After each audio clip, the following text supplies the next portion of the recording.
जैसे हम बीमार पड़ते हैं तो हम डॉक्टर के पास जाते हैं, या हम मेंटली बीमार पड़ते हैं तो हम साइकेट्रिस्ट के पास जाते हैं। पर जो लोग बीमार पड़ने के पहले ही प्रिकॉशनरी कुछ जानना चाहते हैं कि हमें बीमार पड़ना ही नहीं है, ना फिजिकल ना मेंटल, वो कहाँ जाएंगे? तो वो लाइफ कोच के पास जाते हैं। रिश्तों को किस तरह से बचाना चाहिए, क्योंकि देखिए रिश्ते की बुनियाद जो है वो भरोसा है और समझ है, लेकिन इन दोनों के बीच शक और असुरक्षा आ जाए तो ऐसे रिश्ते को किस तरह से बचाना चाहिए? देखिए, एक एक चीज़ को लेते हैं। पहले हम शक को लेते हैं। यदि हम शक में लेते हैं हस्बैंड वाइफ के रिलेशनशिप में, तो मोस्टली शक का एक कॉमन प्रॉब्लम जो अभी हम सुनने में आता है कि या तो लोग एक्स्ट्रा मैरिटल अफेयर में फंसे हुए हैं, उस पर शक हो रहा है, या तो मतलब कहीं ना कहीं शक कहाँ हम करते हैं कि मेरा ये पार्टनर कहीं और किसी से के साथ तो नहीं इन्वॉल्व है। नमस्कार, मैं हूं नदीम और आप इस वक्त देख रहे हैं CGNN लाइव।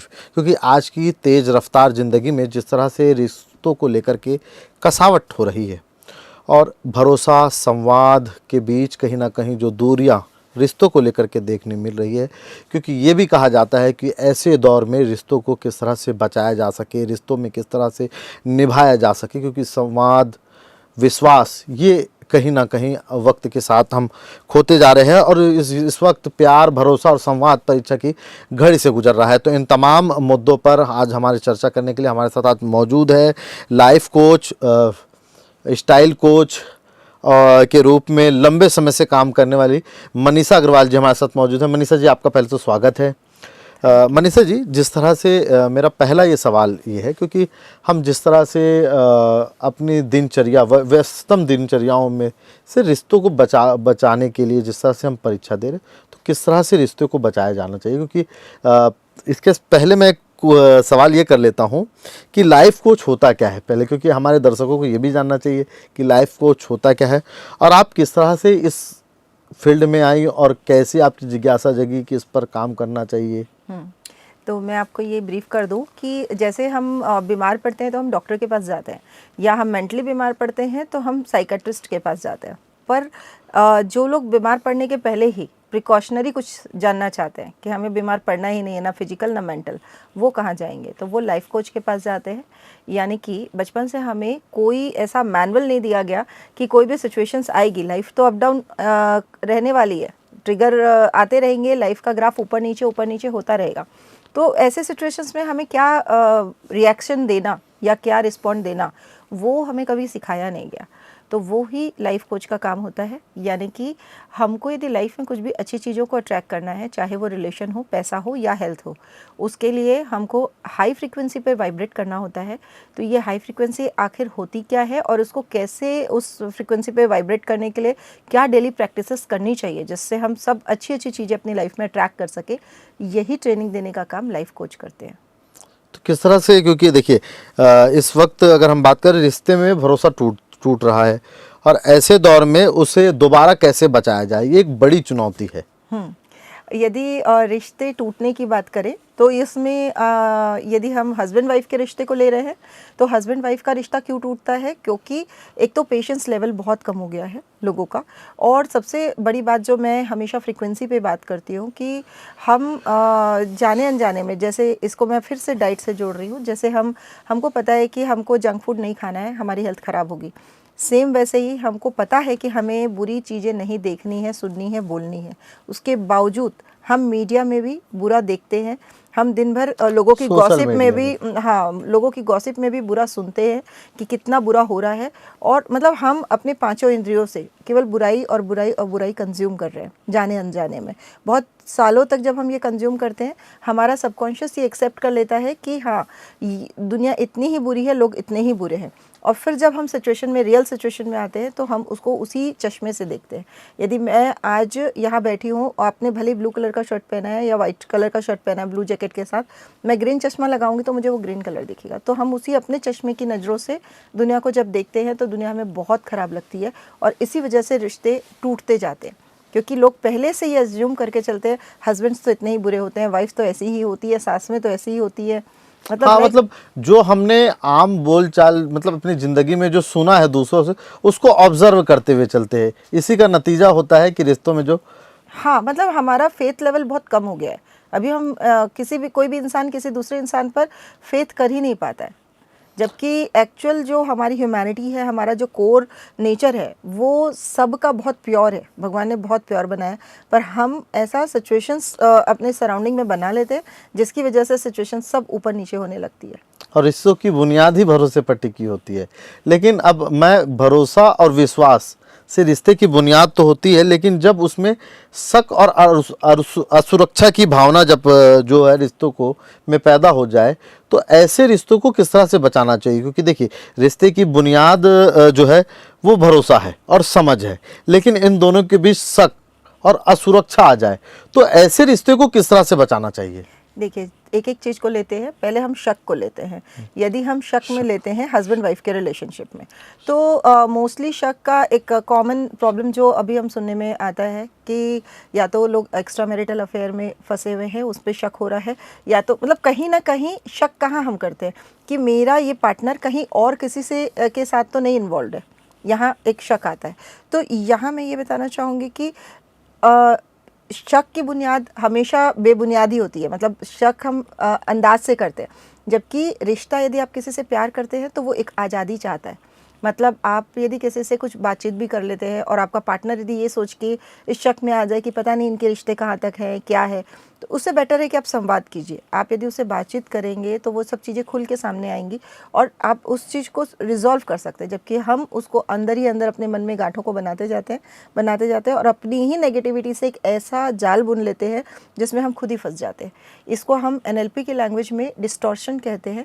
डिस्टॉर्शन एक ऐसा टेक्निकल वर्ड है जिसमें कोई छोटी सी सिचुएशन है, इसको हम 10 टाइम्स अपने ही मन में बना लेते हैं। अच्छा। जैसे आप एग्जांपल मैं आपको दूं कि यदि बेटा बाहर गया है आपका, रात को 9 बजे गया है और आपने उसे मोबाइल दिया था कि भाई तुम 9:30 तक आ जाना, 9:30 तक वो वापस नहीं आता है और 10 बजे तक यदि वो आपका फ़ोन नहीं उठा रहा है, उतनी देर में आप कितना कुछ सोच डालेंगे उसके बारे में कि पता नहीं कहाँ अटका है, क्या हो गया, एक्सीडेंट हो गया क्या, ये सही है नहीं है, फ़ोन क्यों नहीं उठा रहा है, मतलब आप उसके बारे में है। वो पूरे नेगेटिव ही ख्याल बुनेंगे, आप एक भी पॉजिटिव नहीं सोचेंगे कि हाँ ठीक है कुछ और वजह से वो ऐसा नहीं रिस्पॉन्ड कर पा रहा है। तो इसको कहते हैं डिस्टॉर्शन। मतलब हम एक्चुअल सिचुएशन यदि हम बोले कि 1 to 10 के रेशियो में 1 है, तो उसको हम एकदम 10 के रेशियो तक केवल ख्याली पुलाव से बना लेते हैं। तो शक भी सेम यही है कि रिश्तों में जब शक एकदम प्योरली नेगेटिव एनर्जी है और ये नेगेटिव एनर्जी से हम इसको डिस्टॉर्शन के थ्रू 10 टाइम्स बढ़ा लेते हैं और फिर वहाँ रिश्ते टूटते हैं। ये तो हकीकत है कि कहीं ना कहीं जो आवरा बनता है उसके बाद रिश्तों में कड़वाहट होती है, रिश्ते फिर जो है शक के दायरे में आते हैं, या कभी ज़िंदगी में ऐसी घटनाएं घट जाती है जिससे व्यक्ति शक पैदा कर लेता है और उसके बाद, क्योंकि शक का कोई इलाज नहीं ऐसा भी कहा जाता है। हाँ, मगर शक का कोई इलाज है कैसे में? बिल्कुल है, क्योंकि यदि हम ये अवेयर हो जाएं कि ये शक मुझे ही ज़्यादा नुकसान दे रहा है, हाँ। क्योंकि इससे ना केवल मेरे रिश्ते ख़राब हो रहे हैं, मेरा हेल्थ भी ख़राब हो रहा है, क्योंकि आप बार बार ओवर थिंकिंग कर रहे हैं कि क्या पता क्या चल रहा है। अब आपका बच्चा यदि सोशल मीडिया में एक्टिव है, यदि वो लैपटॉप पे या काफ़ी देर, आप माँ बाप एज ए मदर फादर आप क्या करते हैं, बार बार ये शक करते हैं कि कहीं वो सोशल मीडिया में अपना टाइम तो नहीं बर्बाद कर रहा। मतलब बार बार ऐसा होता है कि माँ बाप भी अपने बच्चे के लिए कभी भी ये नहीं सोचते कि नहीं वो पढ़ाई कर रहा होगा या कुछ अच्छा कर रहा होगा। तो ये जो शक की बुनियाद है, ये जैसे आपको पता चले कि शक मेरे ऊपर हावी हो रहा है, आप उसको प्रैक्टिसेस से, डेली प्रैक्टिसेस से ठीक कर सकते हैं। लाइक हम बहुत सारी प्रैक्टिसेस बताते हैं, जैसे होपोनोपोनो प्रेयर है, EFT प्रैक्टिसेस हैं, प्लस बहुत सारे ऐसे NLP की प्रैक्टिसेस हैं, मेंटल मूवी बनवाना है, बहुत सारे हम टेक्निकल चीज़ें बताते हैं, 20+ मोडालिटीज़ के साथ काम करते हैं, जिससे आप अपनी लाइफ में जितने भी नेगेटिव ट्रैप में आप फंसे हुए हैं उससे बाहर निकलकर पॉजिटिव हो सकते हैं। गर्लफ्रेंड बॉयफ्रेंड के बीच अक्सर जो रिश्तों के टूटने की वजह होती वो शक होता है। ये एक पहला का ये वजह ये कि इसमें मगर हर रिश्ते में रिश्तों की जो डोर डगमगा रही है वो शक ही है। हाँ, ये देखा गया है। एक्चुअली यदि मैं हकीकत में कहूँ तो रिश्तों की डोर इसलिए डगमगा रही है क्योंकि हमने अपने ऑरा को स्ट्रॉन्ग करके नहीं रखा है। हम आज भी बहुत सारे नेगेटिव बिलीव्स के साथ, नेगेटिव थॉट्स के साथ जी रहे हैं और हमारा जो फ्रीक्वेंसी है वो बहुत लो है। अभी जैसा यदि हम स्पिरिचुअल लैंग्वेज में कहें तो कलयुग का समय है, तो कलयुग के समय में हम बहुत ज़्यादा सत्युगी आचरण कर नहीं पा रहे हैं। और इसकी वजह से हमारी फ्रीक्वेंसीज बहुत लो है, और ये फ्रीक्वेंसीज का ही रिजल्ट है ये जो शक, ये डर और ये जो जितनी भी नेगेटिव एनर्जीज है ना, ये इसी का रिजल्ट है। अच्छा, मगर एक बात ये भी पैदा होती है कि रिश्ते में स्पेस के जो स्पेस देने को कितना महत्व दिया जाना चाहिए, और वो क्या ऐसा मतलब स्पेस देना जरूरी है रिश्ते को लेकर के? यस, मैं तो ऐसा मानती हूँ कि रिश्तों में स्पेस जितना ज़्यादा होगा उतना ही वो रिश्ता ब्रीद कर पाएगा, यानी कि वो रिश्ता उतना ही फलित फूलित होगा।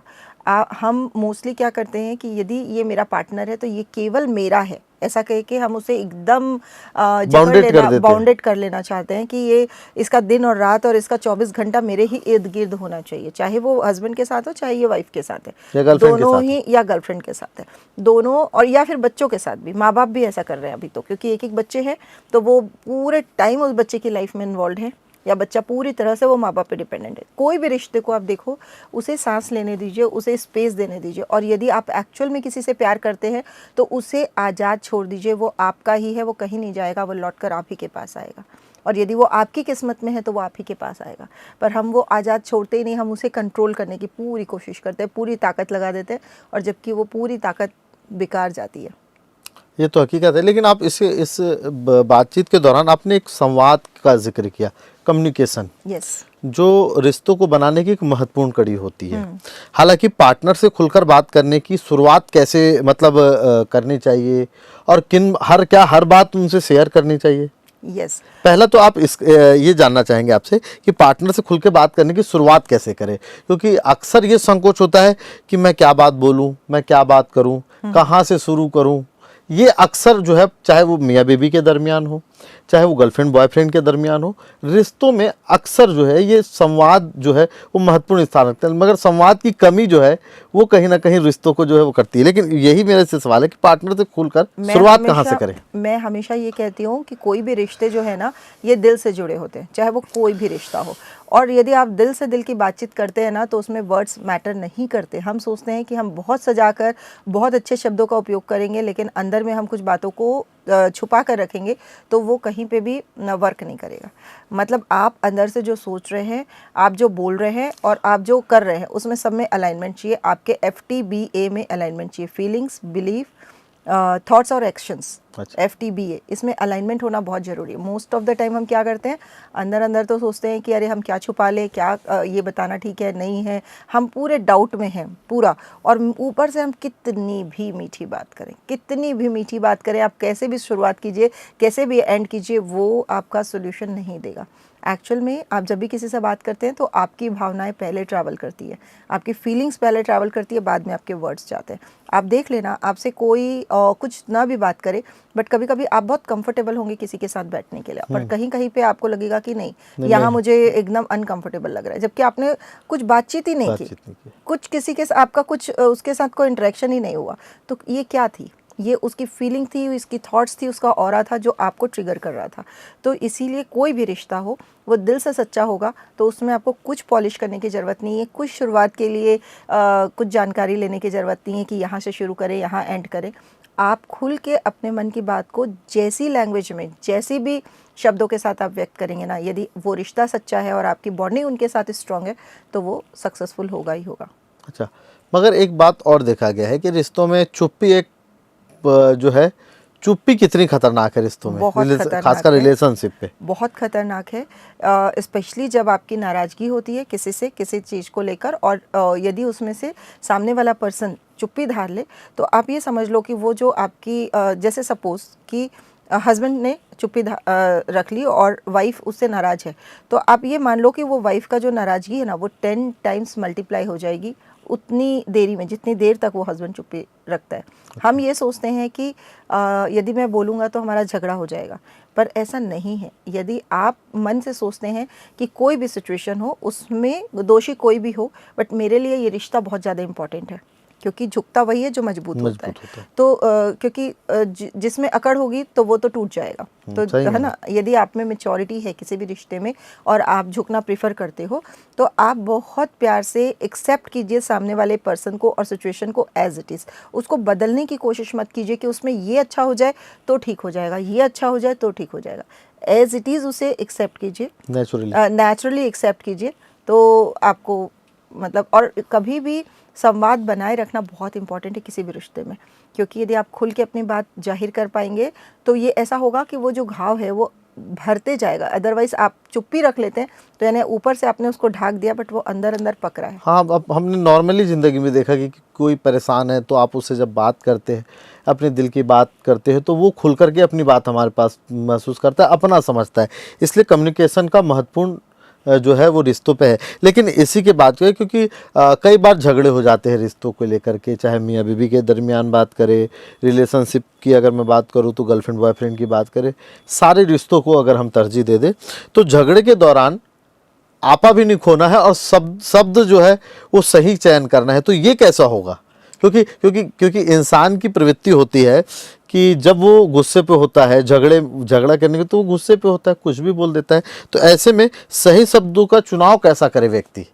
मैं आपको एक चीज़ बताती हूँ कि जो भी हम अंदर से होते हैं उसका मिरर इफेक्ट होता है कि हम सामने से होते हैं। बिल्कुल। मतलब यदि अंदर में आपने बहुत सारा कचरा भर के रखा है और उसको आप चाहे कितना भी दबाने की कोशिश करेंगे, वहाँ मच्छर मक्खी आएंगी। कचरे के डब्बे को आप कितना भी ढक दीजिए, वहाँ आसपास मच्छर मक्खी आएंगे। बिल्कुल। तो सेम ऐसे यदि अंदर में हमने किसी भी रिश्ते को लेके कुछ भी नेगेटिविटी भर के रखी है तो वो आपकी जुबान पे आ ही जाएगी। आप उसको कितना भी ढाकने की कोशिश कीजिए और कितना भी पॉलिश करने की कोशिश कीजिए।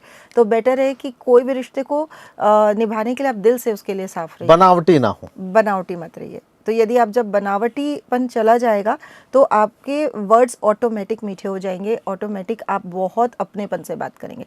आपको मैं एक एग्जांपल देती हूँ कि यदि घर पे कोई बीमार है, सपोज़ कि आपकी मम्मी की तबीयत ठीक नहीं है, वो वॉमिटिंग भी कर रही हैं, वो बहुत सारे ऐसी चीज़ें कर रही है, पर आप क्यों नहीं इरिटेट होते हो? क्योंकि आपको पता है कि मुझे एज ए बेटा मुझे अपनी माँ की सेवा करनी है। तो वो यदि वो चिड़चिड़ा भी रही हैं, वो बड़बड़ा भी रही हैं, तो आप कभी भी इरिटेट नहीं हो रहे हो, आप एक तरफा उस रिश्ते को निभा रहे हो। आप देखो, है ना, क्योंकि आपको लग रहा है उनकी स्थिति ठीक नहीं है, कोई बात नहीं, यदि वो ऐसा रिएक्ट भी कर रही है तो सेम यही चीज़। लेकिन जब हमारी ऐसी कोई कंडीशन होती है कि हम अपने पार्टनर के साथ होते हैं तो हम सोचते हैं कि वो भी मतलब बराबर में हम झगड़ते हैं।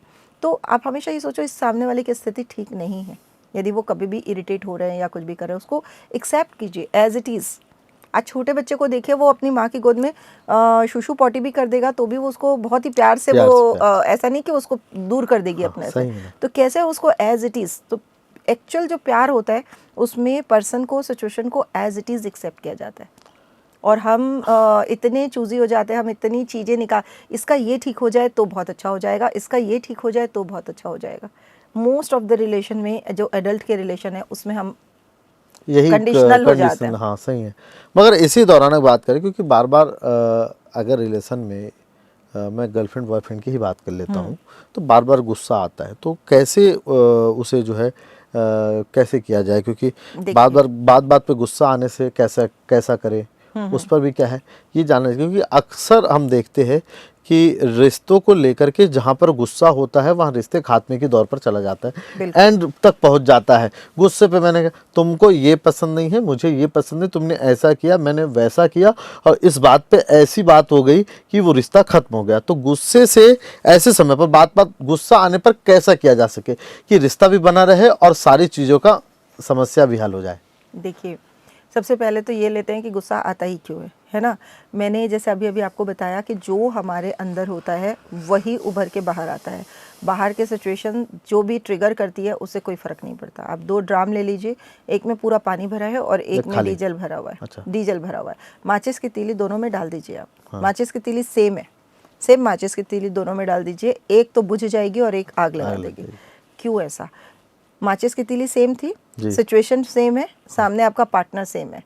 आपके ड्राम में आपने क्या भर के रखा है? पानी भर के रखा है कि डीजल भर के रखा है? हाँ, क्या बात। तो मतलब मेरा कहने का मतलब ये है कि हम अपने इमोशनल बैलेंस पे, अपनी इमोशनल स्टेमिना पे वर्क नहीं करते हैं और फिर हम ब्लेम करते हैं कि रिश्ते सही नहीं है।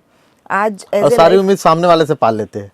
आज एज ए लाइफ कोच हम यही तो सिखाते हैं कि आप कुछ ऐसी प्रैक्टिसेस कीजिए, जैसे हम जिम जाके धीरे धीरे पहले दिन 1 किलो का डंबल उठाते हैं, उसके बाद उठाते उठाते हम 50-100 तक भी शायद पहुंच जाते हैं।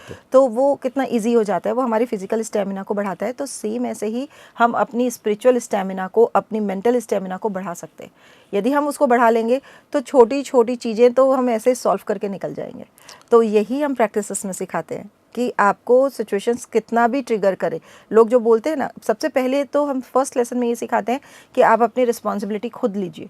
हम मोस्ट ऑफ द टाइम इसकी वजह से ऐसा हुआ, उसकी वजह से ऐसा हुआ और इसकी वजह से ऐसा हुआ, मेरी लाइफ में ये नहीं होता तो ऐसा हो जाता। ऐसा कभी नहीं होता है। आप खुद पे यदि अपने अंदर झाँकेंगे, आप अपनी जिम्मेदारियाँ खुद लेंगे कि हाँ, यदि मैं आज किसी से नाराज़ हूँ तो वो भी मैं हूँ, और यदि मैं गुस्सा हूँ तो भी मैं हूँ, मैं चिड़चिड़ा रही हूँ तो भी मैं हूँ। मतलब हर चीज़ की जिम्मेदारी जब आप अपने ऊपर लेंगे तो आपको रिश्ते नज़र आने शुरू होंगे, और वो हम रियलाइज़ करवा देते हैं हमारे क्लाइंट्स को और लोगों को। तो कैसे वो रियलाइज होगा, कैसे समझा जाए? ये पूरी टेक्निक है, इसका पूरा प्रोसेस है। अच्छा। जो लोग लाइफ कोच के लिए आते हैं, लाइफ कोचिंग लेते हैं, आजकल लाइफ कोचिंग एक बहुत कॉमन ट्रेंड हो गया है। जैसे आप डाइट के लिए डाइटिशियन के पास जाते हैं कि आपको फिट रहना है, फिट क्या रहना है, और ज़्यादा एनर्जेटिक रहना है। तो अभी आप देखो कि जो नॉर्मल वेट वाला भी इंसान है वो भी डाइटिशियन के पास जा रहा है, क्योंकि उसको अपनी एनर्जी को हाई रखना है। सेम ऐसे ही अभी लाइफ कोचिंग लोग लेते हैं कि आप 1 घंटा ऑनलाइन क्लास करते हो हमारे साथ, और हम कुछ ऐसे स्पिरिचुअल प्रैक्टिसेस बताते हैं जहां आपको ये समझ में आता है कि आपको अपनी लाइफ को कैसे लीड करना है। मोस्ट ऑफ द टाइम, जैसे कोई छोटा बच्चा एक बार स्कूल गया और उसको किसी फ्रेंड ने मार दिया, उसे उसकी मम्मी को पता ही नहीं है कि उसे क्या बताना है। कोई तो उसे ऐसा जवाब देगा कि तू भी एक उल्टे पलट के मार के आ जाता। आजकल मार खाने वालों का जमाना ही नहीं है। कोई ऐसा बोलेगा कि तू साइड से बच के निकल जाता, कोई कुछ बोलेगा, कोई कुछ। हाँ, अपने हिसाब से लोग सलाह देंगे। एग्जैक्टली किसी को पता ही नहीं है हाँ, कि क्या रिस्पॉन्स होना चाहिए। और ऐसे करते करते लाइफ को हम इतना रैंडम जीते चले जाते हैं कि कुछ भी सिचुएशन आती है उसमें हम कुछ भी करते हैं। मतलब आप समझो कि हम रास्ते में भी गाड़ी चलाते हुए जा रहे हैं, कांच बंद है 4 व्हीलर का, और अंदर से सामने वाले को गाली देते हुए जा रहे हैं। यदि कोई रोड क्रॉस कर रहा है, गलत कर रहा है, तो मतलब हम क्या कर रहे हैं? हम खुद को ही सामने वाले को सुनाई भी नहीं दे रहे हैं, पर इतने यूज टू हो गए हैं। वहीं आपकी कोई गाड़ी को स्क्रैच लगा के चल जाए, हम उतरेंगे, एकदम पक्का पता है कि हम उतर के 2 गाली दे के उसे झगड़ा करेंगे ही करेंगे। तो मतलब ये सब चीजें इतने ऑटोमेटिक हो गई है, और एक्शन का रिएक्शन होगा मालूम है, फिर भी हम कर रहे हैं। हाँ, तो बस वही चीज़ें रिश्ते में भी हम कर रहे हैं कि हमने जो देखा कि हमारे यदि घर पे कोई भी पर्सन आपस में झगड़ा करते थे, या सास बहू में नहीं बनती थी, या माँ बाप में नहीं बनती थी, तो बस हमने अपना एक अजम्पशन बना लिया, या हस्बैंड वाइफ में नहीं बनती थी, और फिर हम भी सेम पैटर्न्स को रिपीट करते जाते हैं। तो व्यक्ति अपनी जिम्मेदारी तय नहीं करता है और दूसरों को ब्लेम करके रिश्ते को खराब करता है। हालांकि इसी बीच एक सवाल आपसे है कि बार बार जो झगड़े होती है उसकी असल वजह क्या होती है? मैंने जो आपको बताया कि हम सभी लो फ्रिक्वेंसी पे वाइब्रेट करते रहते हैं।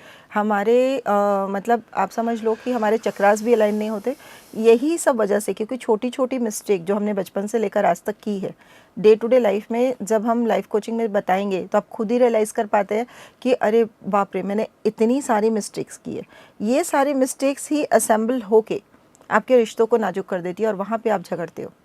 मतलब जो मैंने बताया कि अंदर से आप जो होते हो वही आप रेप्लिकेट करते हो। आप देखो, ऐसे भी लोग आपकी ज़िंदगी में आए होंगे जिनको आप कितनी भी कोशिश कर लो वो मुस्कुराते ही रहते हैं, नाराज ही नहीं होते। तो आप सोचो वो किस अलग मिट्टी के थोड़ी बने। उन्होंने अपनी स्पिरिचुअल प्रैक्टिसेस को इतना हाई करके रखा है कि एक आप ही के घर में 2 इंसान ऐसे मिल जाएंगे आपको, जिसको थोड़ा सा किसी को पिनकाना हो, आप थोड़ा सा कुछ बोलिए, वो पलट के आपको 4 और जवाब दे देंगे। और एक जन होंगे जो बोले अरे यार छोड़ ना। आपके दोस्तों में ही ऐसे लोग मिल जाएंगे कि जिसको फर्क ही नहीं पड़ेगा, आप उसको कितना भी कड़वा बोल देंगे उसको फर्क नहीं पड़ेगा।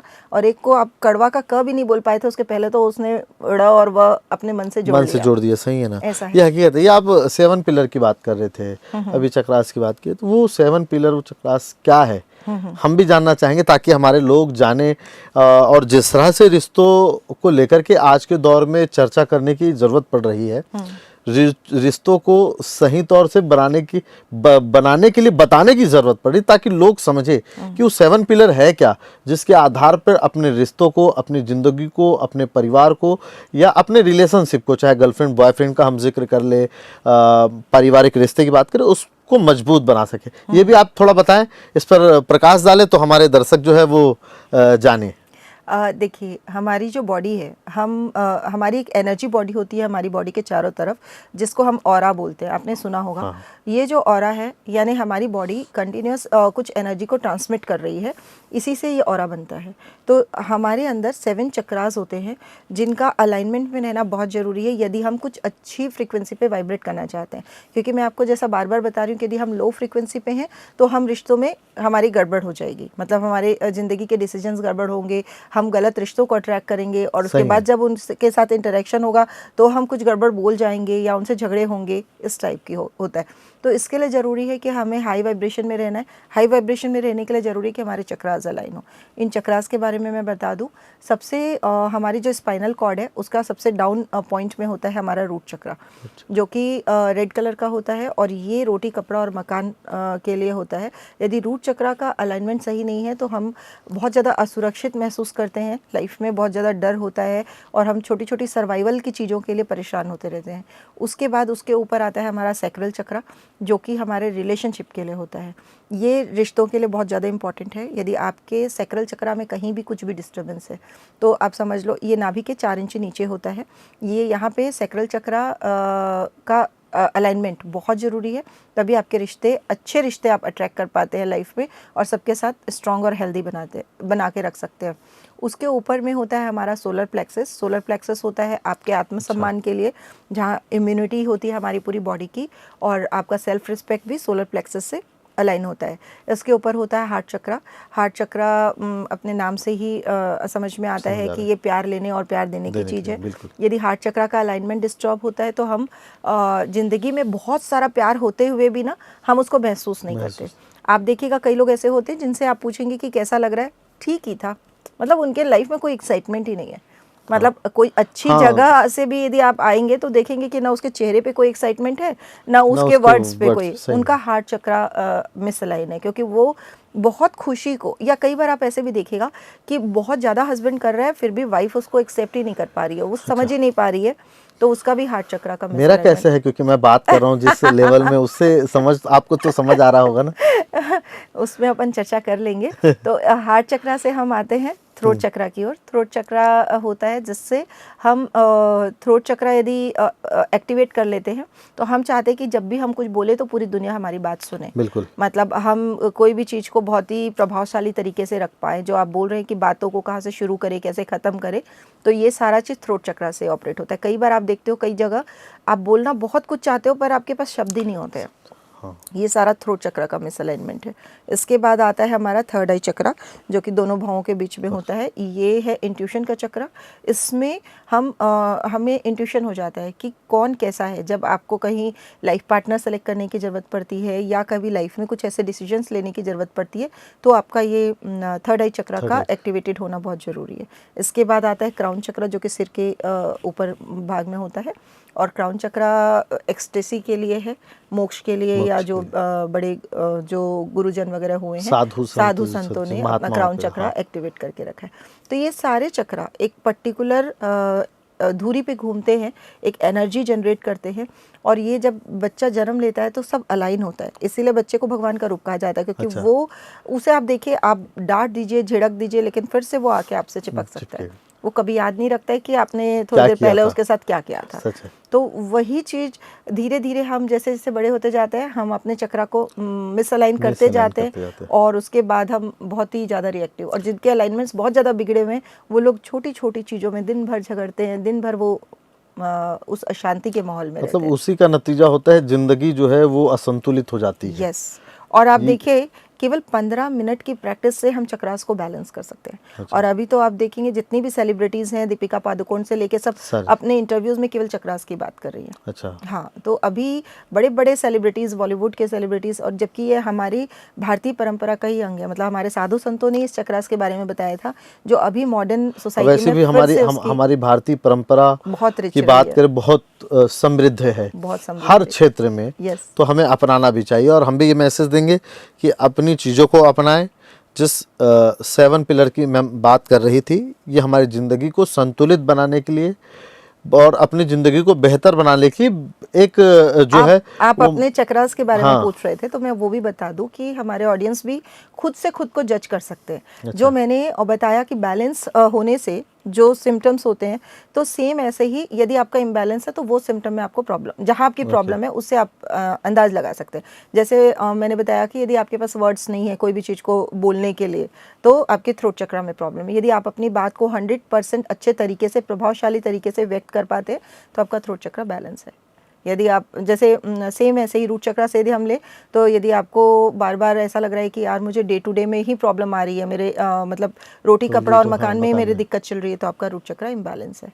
इसके बहुत सारे मतलब छोटे छोटे प्रैक्टिसेस हैं, वम लम, ये कुछ कुछ मंत्र हैं, इनके उच्चारण करवाते हैं मेडिटेशन में। तो ऐसे अलग अलग चक्रास के लिए अलग अलग इसका बहुत लंबा एक कोर्स है समझ लीजिए। तो उसको करके लोग सेल्फ प्रैक्टिस से कर सकते हैं। तो ज़िंदगी में ये एक महत्वपूर्ण जगह भी रखता है। लेकिन अब हम बात कर लेते हैं क्योंकि रिश्ते को कैसे बनाया जाए, कैसे बचाया जाए, इस पर है। क्योंकि ये दौर बहुत ज़्यादा इंसानों के बीच, हम व्यक्ति की बात करें, बिजी लाइफ चलता है। और बिजी लाइफ में अपने रिश्तों को कैसे सहमति दे, ये एक बड़ी चुनौती होती है।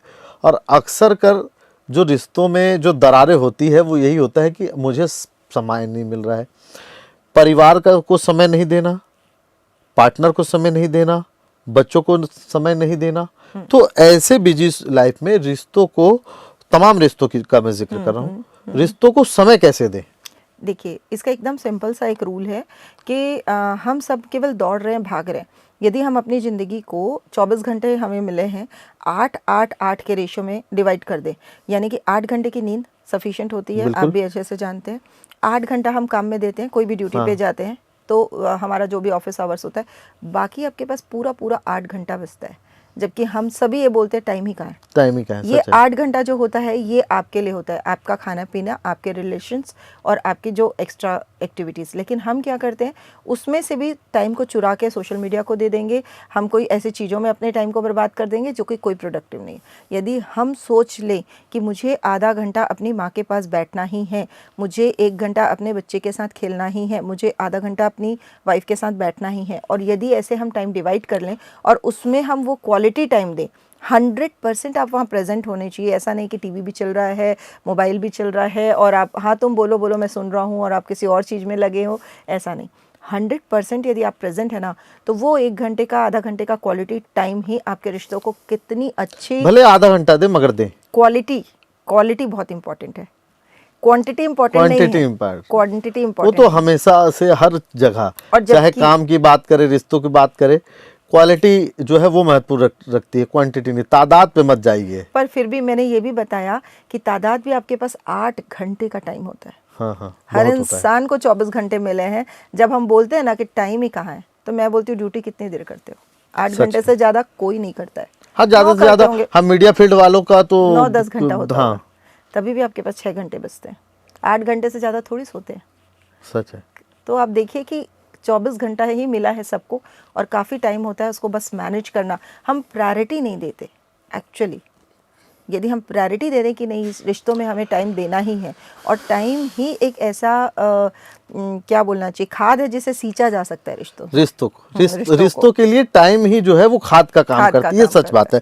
तभी तो वो जो दरख्त है, जो फल, जो छायादार और जो फलदार वृक्ष है, परिवार की बात करें, रिलेशन, वो फलेगा और फूलेगा। इसी बीच अगर हम बात करें, क्योंकि अक्सर नौजवानों के बीच या लोगों के बीच ये धारणा रहती, कैरियर और रिलेशनशिप एक बड़ी, तो दोनों में कैसे बैलेंस को बनाया जा सके ताकि कैरियर भी बचा रहे और रिलेशनशिप भी स्मूथ चले।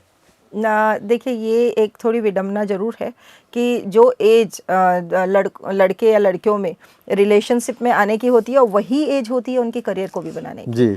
मतलब जैसे ही वो अपनी कॉलेज लाइफ में आते हैं, उसी समय वो उनका अट्रैक्शन भी सबसे पीक पे होता है और उनके बॉडी में ऐसे हार्मोनल चेंजेस हो रहे होते हैं कि वो रिलेशन की तरफ खिंचाते हैं, लेकिन वो अपने करियर की तरफ भी उनको फोकस रहना है।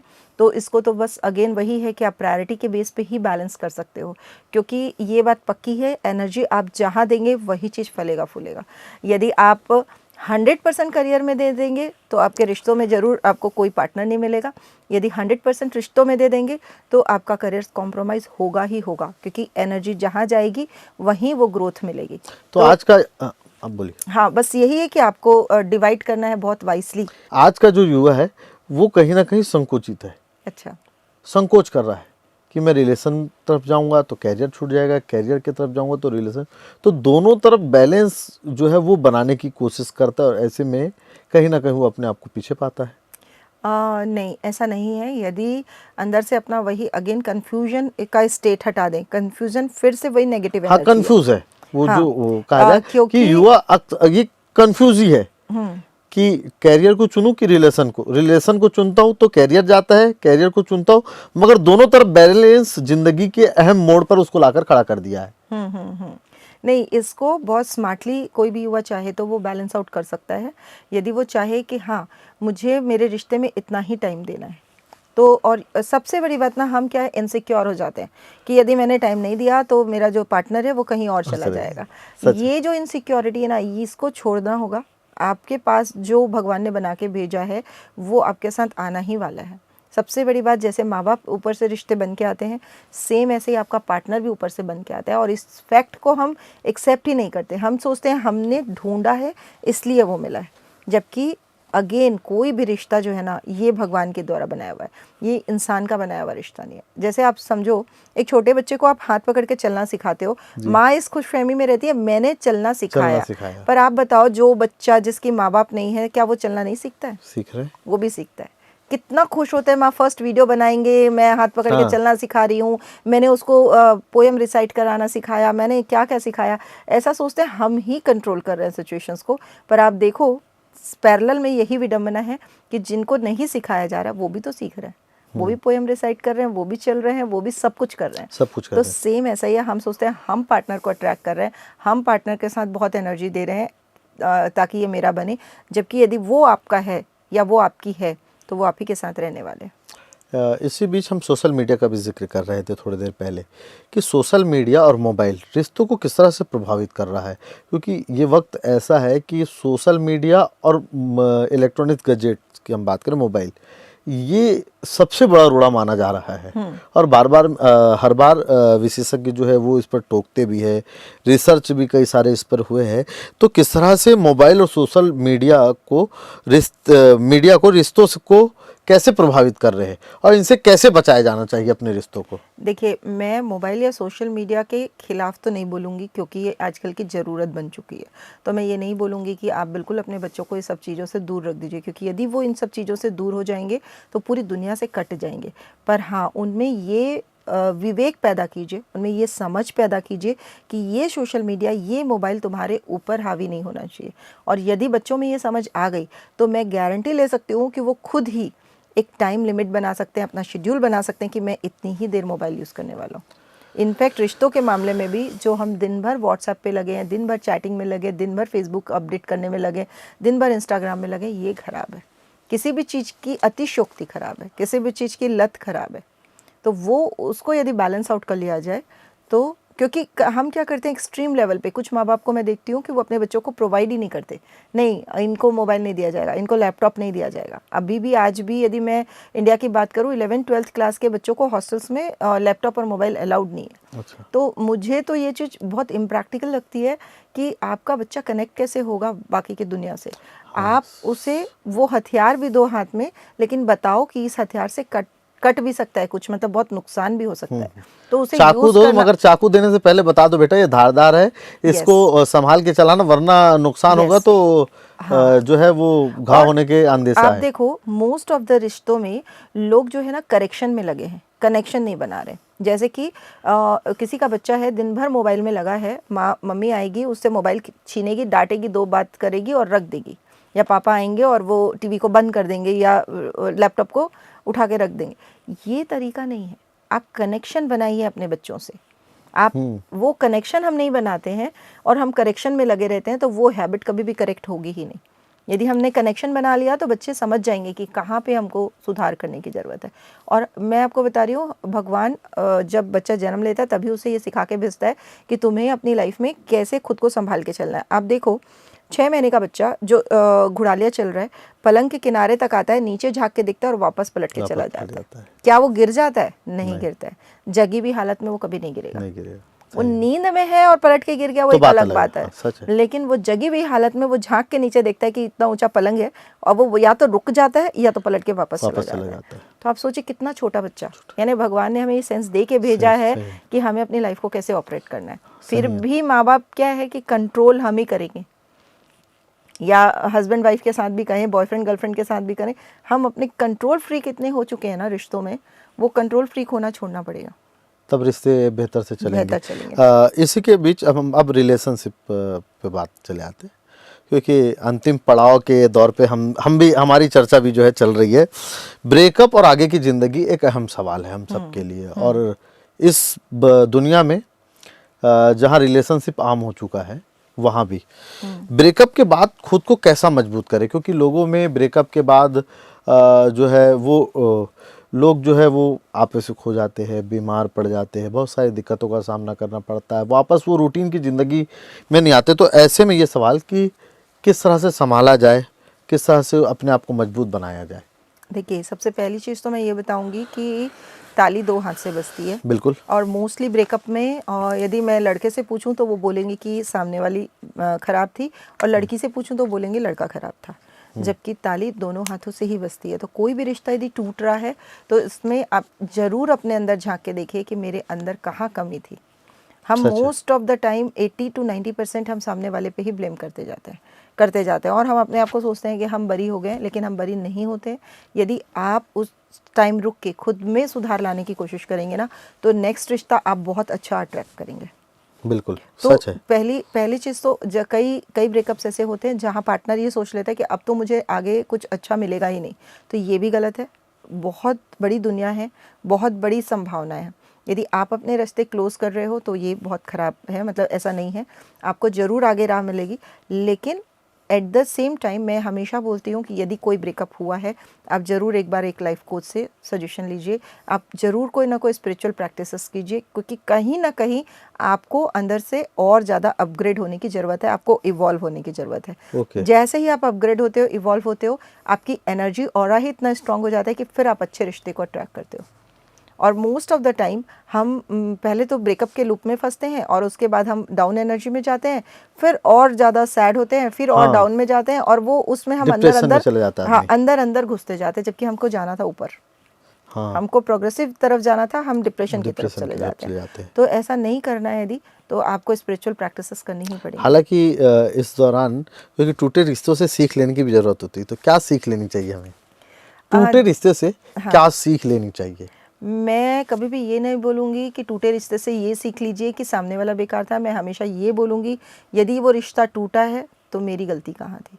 मैं हमेशा इसी चीज़ पे फोकस करवाती हूँ कि यदि कोई भी रिश्ता टूटा है तो वहाँ मेरी गलती क्या थी। और मैं आपको एक सबसे मज़ेदार बात बताऊँ कि हमारा जो RAS है, रेटिकुलर एक्टिवेटिंग सिस्टम, हमारे माइंड का एक ऐसा इम्पॉर्टेंट हिस्सा है जो आपको खुद गाइड करेगा कि आपकी गलती कहाँ है। जैसे आपको एक एग्जांपल देती हूँ कि आप अपनी 7th क्लास की किसी बैचमेट से कहीं मिले और आपको लगा यार चेहरा तो मैं पहचान गया, लेकिन ध्यान नहीं आ रहा इसका नाम क्या था। आप उससे हंस बोल के बात कर लिए, पार्टी में कहीं मिले और आप निकल गए, लेकिन आपको बार बार आपके दिमाग में उसका नाम क्या था, आप ध्यान नहीं आ रहा है। फिर आप भूल गए, उस पार्टी से आप घर आ गए, रात हो गई, सुबह आप ब्रश कर रहे हो और अचानक आपको याद आ रहा है कि उसका नाम ये था।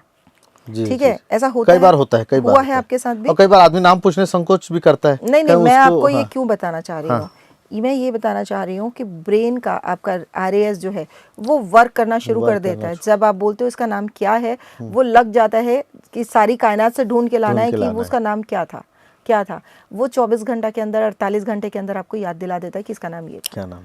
तो इससे ये प्रूफ होता है कि जब आप अपने ब्रेन को, सबकॉन्शियस माइंड को कमांड देते हो तो वो आपके लिए उसका आंसर ढूंढ के लेके आता है। तो टूटे रिश्तों से बहुत कुछ सीखने तो मिल ही जाता है। हालांकि अब आइए, दोबारा प्यार करने से पहले क्या ज़रूरी है, और दोबारा प्यार करने से पहले किन बातों का ख्याल रखना चाहिए और क्या ज़रूरी है? मैंने ये चीज़ अभी आपको बताया कि सबसे पहले खुद का इवॉल्वमेंट ज़रूरी है, खुद का अपग्रेडेशन ज़रूरी है। क्योंकि हम सोचते हैं कि अभी ये रिश्ता टूटा, चलो हम शायद दूसरे से इसको फुलफिल कर लेंगे। लेकिन आपको सबसे मज़ेदार बात बताऊं कि जब आपके अंदर खालीपन है ना, तो वो खालीपन कोई भी बाहर से कोई भी रिश्ता भर नहीं पाएगा। बिल्कुल नहीं जैसे भर कि सारी नदियां जाके समुद्र में मिलती है, हाँ। मतलब समुद्र के पास ऑलरेडी इतना पानी है, फिर भी कोई भी नदी आपने नहीं सुनी होगी जो रेगिस्तान या मरुस्थल की तरफ जाए, क्योंकि उधर खालीपन है। इधर जो भरा हुआ है वहीं जा रही हैं सारी। सेम रिश्तों में ऐसा होता है, जो रिश्ते में आप फुलफिल होते हैं, जब आप बहुत हैप्पी हैं, बहुत खुश हैं, तो आप अट्रैक्ट करोगे अच्छे लोगों को। यदि आप बोलोगे यार मैं तो बहुत ही दिल के टुकड़े टुकड़े वाली हालत में हूँ, तो आपकी तरफ कोई भी अच्छा इंसान, अच्छा बंदा अट्रैक्ट ही नहीं होगा। तो हमेशा खुद को फुलफिलमेंट वाली स्टेज पे रखिए।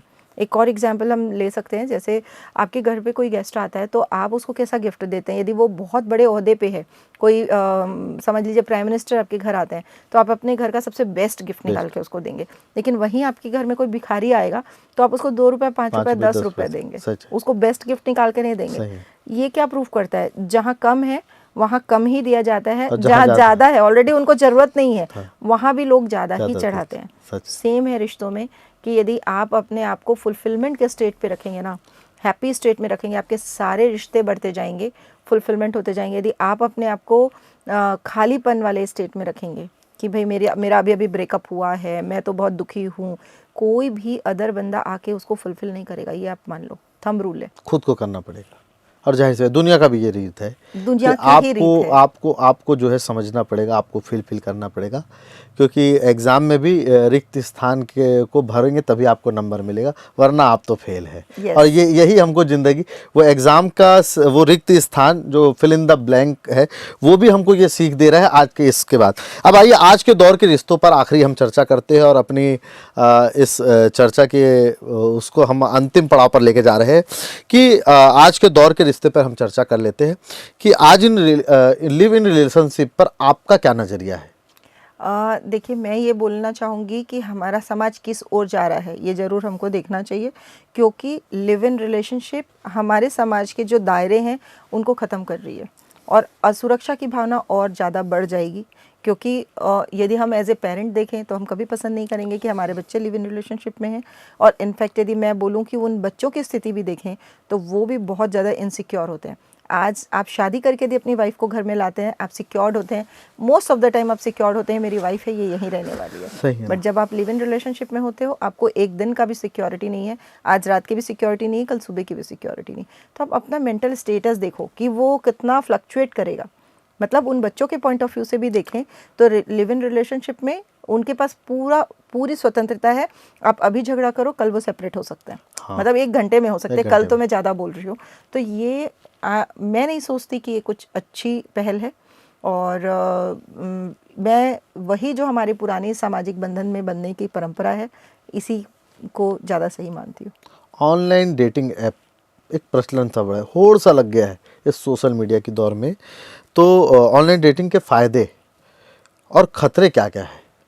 मैं तो बोलूँगी कि ज़्यादा खतरे ही खतरे हैं, क्योंकि जो भी ऑनलाइन है वो ऐसा दिखाया जाता है कि ये बहुत ज़्यादा खूबसूरत है, जबकि हकीकत कुछ और होती है। ऑनलाइन की दुनिया कभी भी सच्चा आईना तो बन नहीं सकती है, और हकीकत की दुनिया अलग होती है। तो इसलिए ऑनलाइन डेटिंग ऐप के भरोसे लोगों का मोस्ट ऑफ द टाइम ऐसा ही हुआ है कि वो सोचते बहुत कुछ है, पर वो अंदर बहुत कुछ निकलता नहीं है। बदलते समय में रिश्तों की सबसे बड़ी चुनौती जो है, सबसे बड़ी चुनौती आपकी नज़र में क्या है? रिश्तों में सबसे ज़्यादा प्यार होना चाहिए, विश्वास होना चाहिए। प्यार को भी यदि मैं कहूँ कि सच्चा प्यार होना चाहिए, और अंदर से विश्वास होना चाहिए। डाउट की कहीं कोई गुंजाइश ही नहीं होनी चाहिए, शक की कोई गुंजाइश नहीं होनी चाहिए। उनको कहीं से भी, मतलब रिश्तों को दिल से निभाइए तो वो बहुत लंबे चलेंगे। तो आपका बहुत बहुत धन्यवाद मनीषा जी। आज हमने जाना कि रिश्तों को भरोसे, प्यार, मोहब्बत से किस तरह से आपसी जो है कम्युनिकेशन जो है, इसमें संवाद कितना अहम है। हमारे एक्सपर्ट ने ये भी बताया कि झगड़ा, तनाव में प्यार और आपकी समझदारी जो है वो रिश्तों को एक मजबूती के साथ जो है वो रिश्तों को बचा सकती है। जिस तरह से पेड़ को पानी और खाद की आवश्यकता होती है, उसी तरह आपके प्यार के, आपके समय की इस रिश्ते में काफ़ी अहमियत है। तो आप भी अगर अपने रिश्तों को लेकर के संजीदा है और सजग है तो इन तमाम बातों का ख्याल रखें। फिर नए मोड़ पे हम मिलेंगे किसी नए मुद्दे पर चर्चा करते हुए किसी नए एक्सपर्ट के साथ। फ़िलहाल अभी तक के लिए इतना ही, मुझे दीजिए इजाज़त। मनीषा जी का भी बहुत बहुत धन्यवाद कि आपने अपने कीमती वक्त दिया और उन तमाम अहम मुद्दों पर चर्चा किया, विषय पर चर्चा किया जिसको जानना और समझना आज की वक्त की दरकार है। मैं अपने चैनल पे भी काफ़ी ज़्यादा रिश्तों से रिलेटेड वीडियोस बनाती रहती हूँ, तो यदि ऑडियंस चाहें तो वो देख सकते हैं joyful life by Manisha Agrawal में।